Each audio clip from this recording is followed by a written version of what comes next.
Hey guys, Jeff here. Today I'm going to show you how I built this deck and installed an attic access ladder so that you can have a storage space above your garage. So I think for most homeowners, storage is a really big issue. We look at storage and we think, oh, I could build a shed, I could use my basement, but have you ever considered using the attic space in your garage? That's right, most people look up and they see drywall and they don't understand how houses are built. They don't realize that you've got trusses. So what we have here is about a 4-foot space here that's almost 6 feet wide. And if we're smart, you can put down boards on this, create a nice little deck, and add an access ladder so that you can have seasonal storage for all your stuff. I went to the Home Depot and I scoured their product lines, and what I found is this kind of like an over-under shiplap type of pine board. It's 3/4 inches thick, which means it's strong enough to span the 2 foot up here in the attic and create structural strength. So you can actually crawl around and put your goods up here. Now, the first thing we want to do is actually beef this up a little bit because these boards are 8 feet long. We're going to use a 10-foot space so that you can reach everything from the ladder. In order to do that, without having too much difficulty, because things are bent and warped and twisted, we're going to just laminate 2x4s on the side of the trusses, and then that'll create a nailing surface so that everywhere we go, math is simple and makes the project really quick. Warning, this project is going to require an extra pair of hands, okay? The ladder itself is almost 50 pounds, and it's going to be a little awkward to work with. Speaking of awkward, we're just going to slide that all the way over, right over to about there. Now, whenever you're laminating a board, you want to nail from the new board into the old. You don't want to nail from the old board into the new. You want to use that head of the nail as a way to create a positive stop. And on the Milwaukee gun, it actually has a power button. You got to turn the gun on before you can use it. I'm going to get used to that one of these days. But man, does it ever deliver a nice piece of power. All right, I'm going to let you do your end. Get me 2 nails every 16 inches. We're going to do that on all these boards in the middle so that we can create a space where I can set my boards down and then add the cut to get it out to the full 10 feet. And those nails come out about 3/8 of an inch, just so you know. If you want to use an angle, wouldn't be a terrible idea. Okay. Yeah. So for the first board, we're going to put it in the space. We're going to assume that the trusses are square to the building, and generally that should be the case. And so we're going to hold the 2 foot against the truss, and we're going to move this board until this and the truss are aligned. We're just going to surface nail because we can. Alrighty. We're just going to continue getting this deck set up. It's important to have a deck before you bring in the ladder. The ladder weighs about 50 pounds. It takes 2 people to put it in place. And the installation instructions actually require you to bring the whole ladder assembly without cutting the strap. Bring it up onto the deck. And then you add framing underneath. So you can slide it into the hole, onto the framing, and then attach it to your framing. So we're going to create a deck, then we're going to frame the hole for the ladder, then we'll install the ladder, and then we'll have a perfect storage solution. So because I'm going to go to 10 feet, we're going to just add a 2 foot section here. A little bit of overhang or whatever isn't going to hurt. The point is we don't want to have these boards finishing in a dead space, okay? Because then if you put weight on it, it'll just end up coming through your ceiling. Got to make this safe. In order to have it safe on a 24-inch span, you want at least 3/4 of wood, okay? Don't try to pull this off with a 1/2 inch tongue and groove. It's not sufficient. You want to be able to put all your weight on that thing, and it's not going anywhere. It ends up with a bit of a V-groove look. That's kind of cool. Thank you, sir. Now I got somewhere I can crawl in here. Alrighty, there we go. Okay, sir, hook a brother up.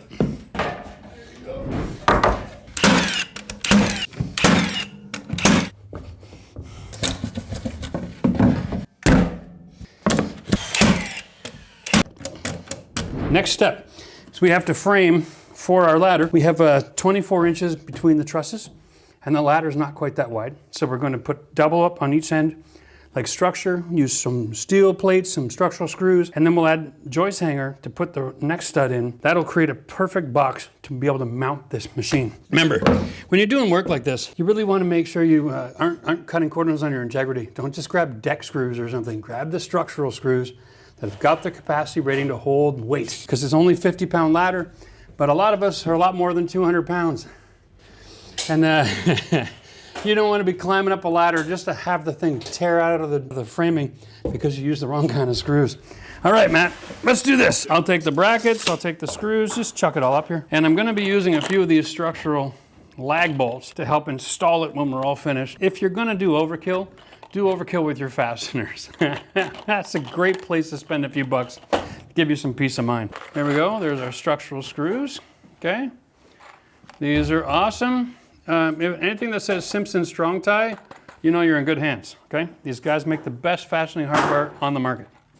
I'm gonna need your ladder about where that strapping is so that you can cut the strapping out because our machine is a little bit wider than that hole that we currently have. So this 1x4 is only put in so that while they're building the trusses, they can keep it all tacked in the right position. Look out below. All right. 23. You're 23. Yep. Full inches. Mm-hmm. So give me 2 at 23, Okay. 2 at 22 and 5/8. Smart guy. Whenever you take a measurement, always write it down. That's amazing. It actually gets wider and then it goes back again. Okay, we're gonna use 1 screw for every hole in the bracket. That's how these are designed. So whenever you've got a hole in a structural fastener, fill it with a structural screw or a nail. I just like the screws. I just feel like my life goes a lot faster like that. And then this side as well.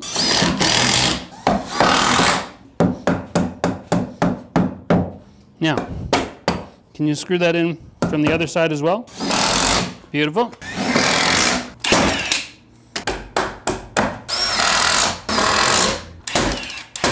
We're gonna get the tools out of the way here, and we'll just manhandle this thing, I guess. I got you. All right. Okay. Yeah. So we have this. You see these holes here? This is where the structural lags go, right here. So we've got our space design to fit this box. We want to put a 2x4, 4 inches from the end, so that we've got room to put our lags in, and attach it underneath with the decking screws. Those have got 80 pounds carry, so that's 160 twice. That's plenty. So mark the bottoms, and it could be 4 to 6. I don't care how perfect it is. We're just going to have to put strapping under the underside of the ceiling to carry the weight, and then we'll slide the box back into position. So I'm cutting 2x4. Yeah, we want to go 30-inch long so it sticks out a little bit on both sides. Undermount it. Undermount it. Okay. 2 screws up on each side, okay. Front and back. If you're doing this project and you have, how shall we say it, already finished ceiling in your garage, it's really as simple as take a look at where the nail lines are, okay? Cut a hole, stick your head up there and determine the best location. But remember this, these trusses generally all work the same. The middle of the roof, the highest peak, is where you have the most space. Okay, so if you start your hole somewhere just off center, okay, you'll be able to come up and do your measurements and figure out all your space and map it all out before you get started, before you cut the hole in your ceiling. And that's about the only real trick. But on our project, we had asbestos abatement. We had all the drywall removed. So it's a little easier for us to show and demonstrate how to do this without having to cut a hole in the drywall. That's the only extra step that most people are gonna have. So just cut a hole 2 feet by 2 feet. You just use a handsaw and go up there and cut away. There's usually nothing in the attic, no loose wires or anything. It should be all stapled nice and tight to the boards. But if you're concerned at all, cut a little square like this, put the light on your phone, stick it up there, take a few pictures, see what's going on in your space, right? Most attics in the garage don't even have insulation, so it's never really an issue. There we go. We'll do the same thing on the other side, okay?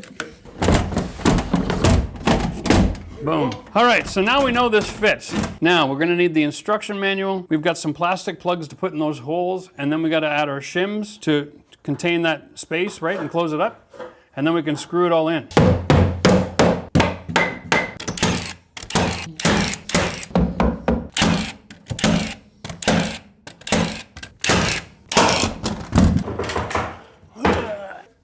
All right, well, here we are. Next job is to bolt this thing in. I actually got here this morning and was thinking about my process, and we had actually set this ladder flush with our trusses. And that's wrong, because we're gonna be putting a ceiling on those trusses. And there's no flange or anything on it, so I actually ended up dropping it 5/8 of an inch, so I can bring my 1/2 inch material right into the side of the ladder.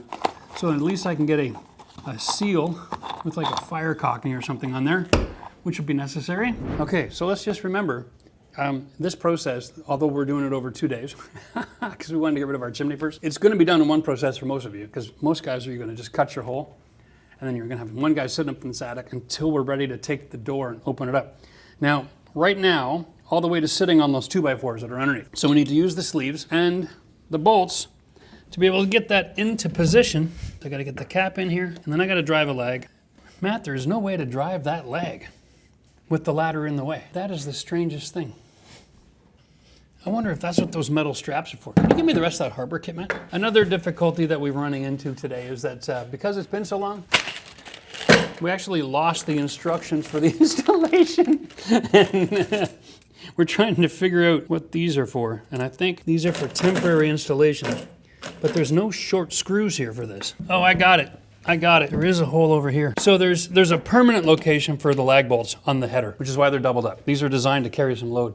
Same as the other side. And there's a couple at the other end that are off the side, but there are 2 holes right here where I can get a drill bit in there and I can drive in some lags temporarily. And of course, my battery's already dead, right? Note to self, if you're gonna be trapped up here, maybe have a battery with some power. Oh my God. And the other side. That was reverse.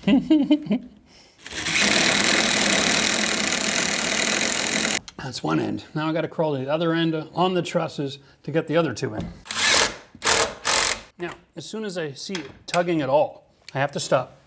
And I got to go to the other side because I don't want to twist this thing into a parallelogram. Here we go. In through the side. Now this gap here is the reason I want to use my structural screw and not something from the factory. That is a shear load strength issue there. And I want to have something that carries hundreds of pounds of shear, not something that might carry 80.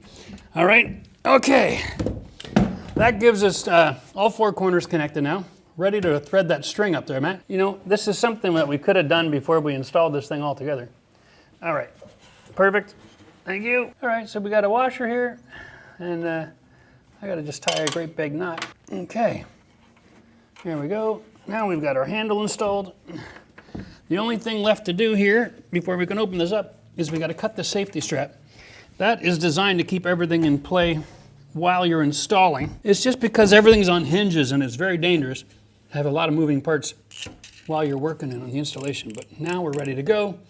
And there shouldn't be any surprises here, but I'm gonna put my arm on it anyway, just in case something weird happens.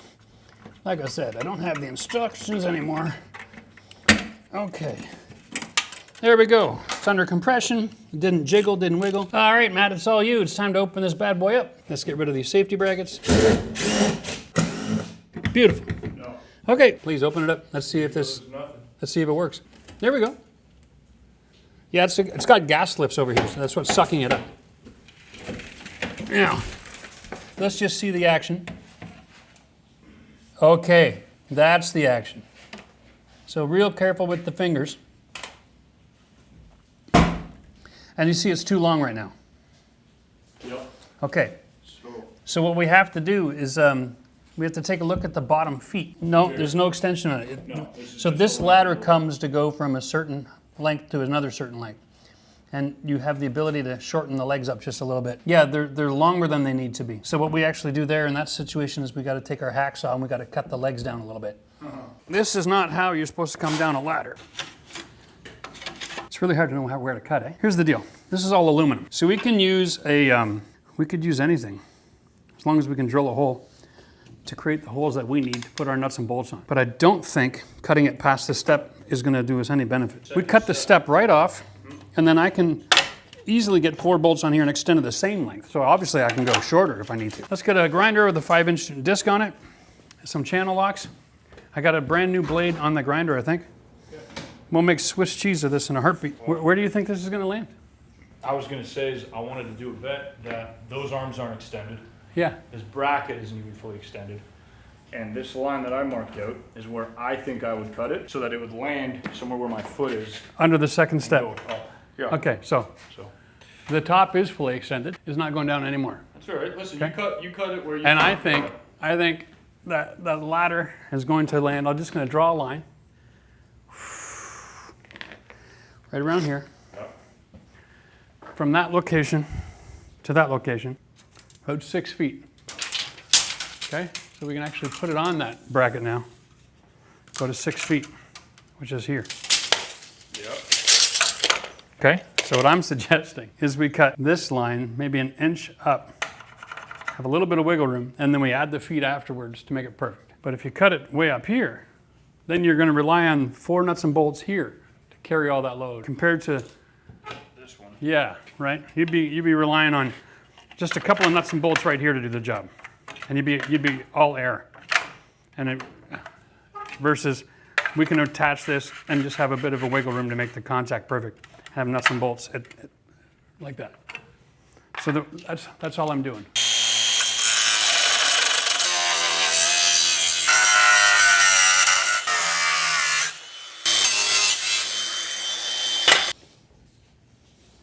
Perfect. Oh, look at that. The hole actually lines up. So because of the double hinge, there's really, I'm going to put one hand above the hinge and then lifting this. I'm going to hold on to this from the back side. Find out where I got good contact. And I have a hole really almost perfectly aligned here. So I'm going to just pick that as my option. All right, I'm going to drill above it because you can see they've only got a couple of holes in this location. So I got 1 and 2, and then I'm going to go 3 and 4. I'm hitting them with the marker just to make it obvious. In a scenario like this, I want to grab the hardware that drills the perfect hole. Because here, it's a little loosey-goosey. And I don't want my ladder to be like popping around on me. So I'm going to take my bits, just line them up like this. If I can see the threads behind it, it's not wide enough. That might be the perfect bit. Okay, so what I'm going to do, test it out in a 2x4 first. See if this goes in there perfectly. Oh yeah, well, that's actually too perfect. I'm gonna have a hard time getting that out now. So that is a perfect fit, which means if I drill the holes using that bit, when I lock these washers on, there's not gonna be any wiggling around, right? So let's just get that done.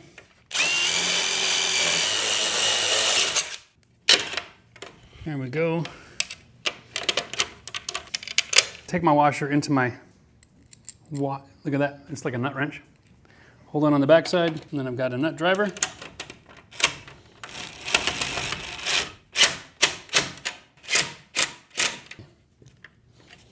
That's not going anywhere.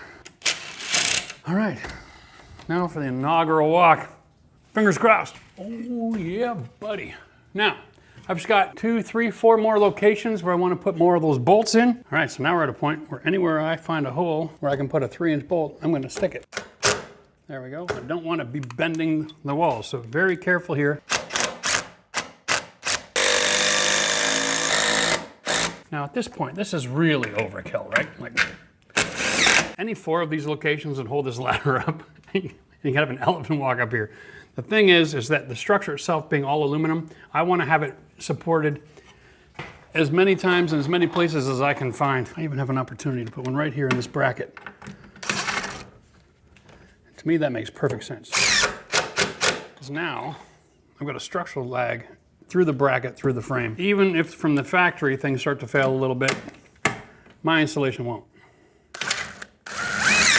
Well, there we have it. Now the only thing left to do is just see if it closes up as easy as it comes down. There we are. And the gas lift should do the rest of the work. Everything closes up nicely. All righty, here we go.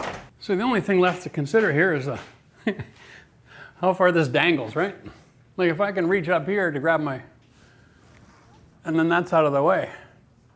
So what I'm going to do, I'm going to tie a knot much further up in here. There we go. We'll just cut the rest of this off.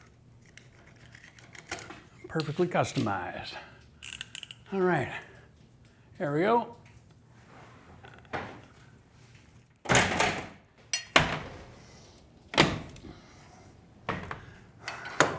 Perfect every time. There's actually like no effort involved in this. Just one finger. Right? Like, everything is so well balanced. That happened pretty quick. Let me pull that down again. Like with the ladder completely folded and the door completely open, it's fine, right? But as soon as you start giving it a push, those gas lifts, that cartridge kicks right in. It's got a rating here for 375 pounds. You're gonna wanna hold on to the rope when you lift because it wants to get away from you. You can slowly let it retract so it doesn't slam shut. I am loving that. All right, time to load up my attic space. Well, there we go, folks. The most cost-effective way to increase storage in your home is to use your attic. Cheers till next time.